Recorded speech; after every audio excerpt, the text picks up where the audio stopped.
Welcome to Toongiri! Cartoon Musty begins!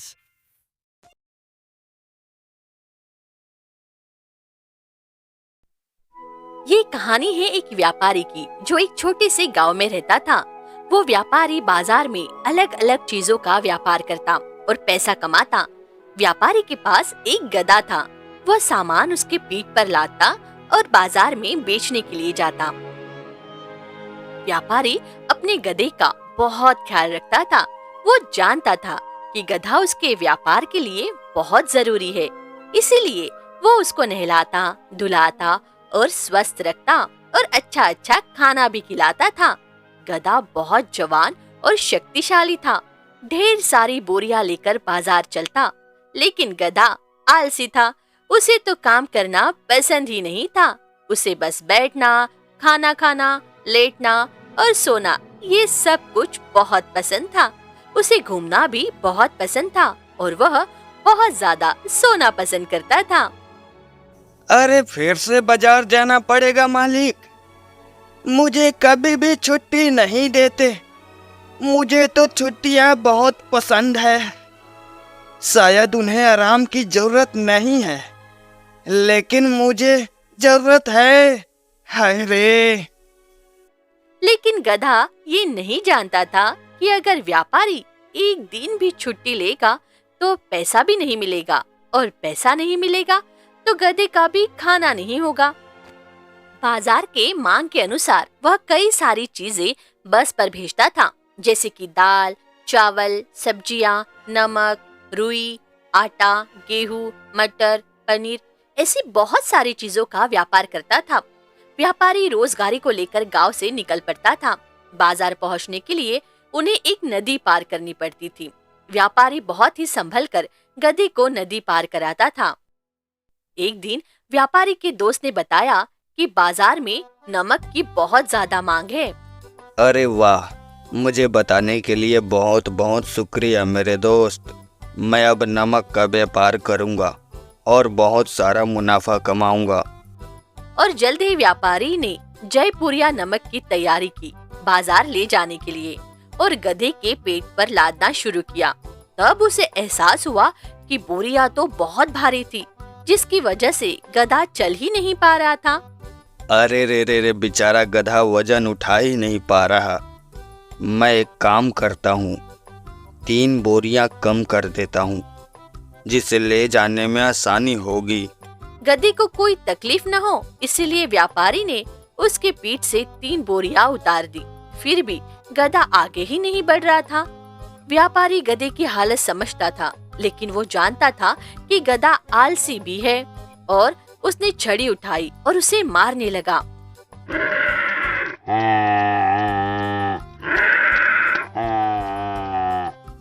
अरे चलो भी, इतना भी आलसी मत बनो। तुमने बहुत ज्यादा आराम कर लिया। अब बाजार की ओर चलो, नहीं तो घाटा हो जाएगा। उस दिन व्यापारी की सारी नमक की बोरियां बाजार में अच्छे दामों में बिक गई। मेरा दोस्त सही कह रहा था। बाजार में बहुत ज्यादा नमक की मांग बढ़ती ही जा रही है। व्यापारी अब से रोज नमक बेचना शुरू किया। वो गधे के पीठ पर बहुत सारा नमक की बोरियां भरता और गधे की पीठ पर लाद देता था। कभी कभी 5 और कभी कभी 6 बोरियां लेकर बाजार चलता। वैसे तो गधा बोरी लेकर बाजार जाना बिल्कुल भी पसंद नहीं करता था, और घर लौटते वक्त उसे राहत की सांस मिलती थी। अब व्यापारी की सारी नमक की बोरियां खत्म हो गई थी। अब गधे को थोड़ी राहत मिली। कुछ दिनों बाद व्यापारी ने गधे के ऊपर 6 बोरियां लाद दी और चल पड़ा बाजार की ओर। फिर वही नदी के पास पहुंचा तो देखा कि नदी का पानी अब कुछ ज्यादा ही था। आज हम धीरे धीरे आगे बढ़ेंगे। मैं इस पानी में फिसल कर नहीं गिरना चाहता। वे आधा नदी पार कर चुके थे। तभी गधे के एक पैर में पत्थर लगा और वो फिसल कर गिर गया। अरे नहीं, ये क्या हो गया?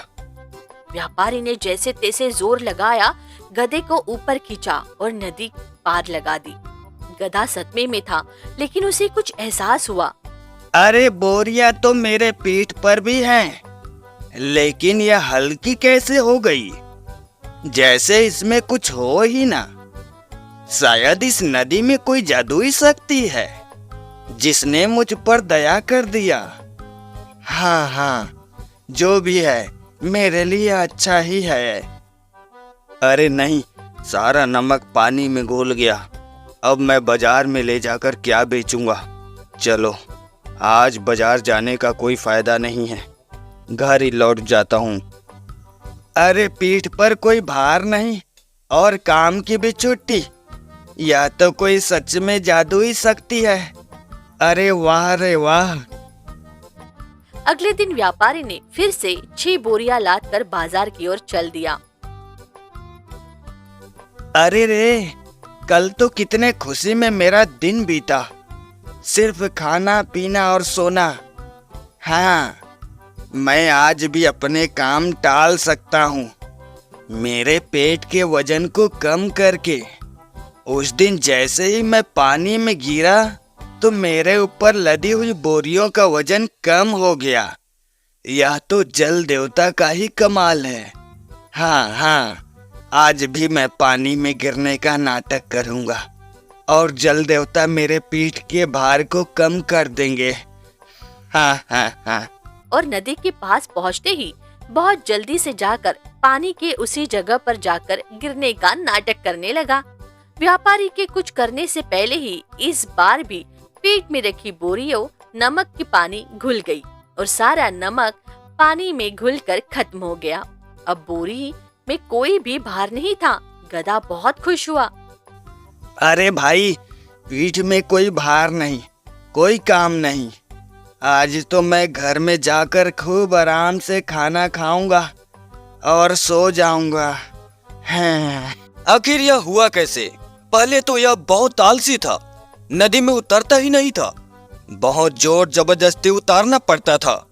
आज यह खुद जाकर पानी में उतर गया और गिर गया। 1 मिनट, शायद यह जानबूझकर पानी में गिर गया है ताकि पेट में रखे सारी नमक पानी में घुल जाए और इसे बाजार न जाना पड़े। और यह कितना आलसी गधा है। मैं इसे कितना अच्छा अच्छा हरी हरी घास खिलाता हूँ और सोने के लिए खैर का बिस्तर, फिर भी यह मेरे साथ इतना घटिया प्रपंच कर रहा है। इसे घर ले जाता हूँ और सबक सिखाता हूँ।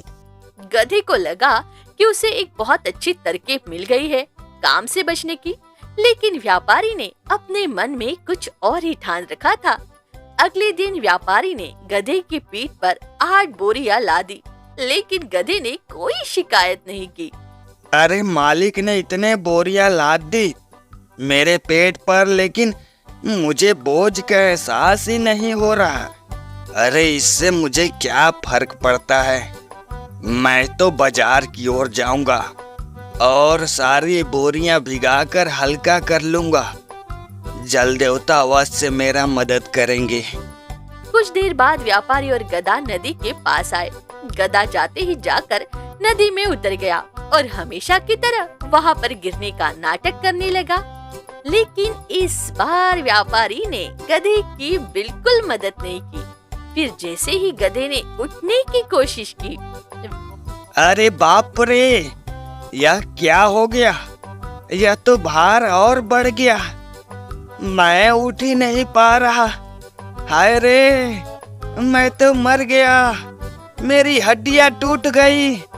व्यापारी तो बहुत चालाक था।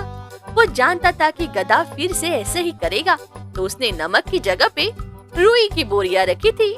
जैसे ही गधा पानी में बैठा तो कपास ने खूब सारा पानी सोख लिया और वो और ज्यादा भारी हो गया। तुम्हें क्या लगा मैं बेवकूफ हूँ? अरे बाप रे, बचाओ बचाओ मालिक, मुझे बचाओ। अब तुम्हें यह बोरियां लेकर मेरे साथ बाजार चलना पड़ेगा और फिर वही बोरियां लेकर घर भी लौटना होगा। इस बार गधा समझ चुका था कि नदी में कोई जादुई शक्ति नहीं है। फिर गधे को उन भीगी हुई रुई की बोरियों को ले जाकर बाजार की ओर जाना पड़ा। आगे से गधे ने कभी भी ऐसी गलती नहीं की। हमें इससे ये सीख जरूर मिलती है कि आलसी मनुष्य का सबसे बड़ा दुश्मन आलस्य ही है। हमें आलसी बिल्कुल भी नहीं करना चाहिए। जो लोग आलसी है वे आगे जिंदगी में कभी भी नहीं बढ़ पाते। If this story touched your heart, then please like, share and subscribe. Thank you for watching. Thanks for watching. See you soon on Toon Geary.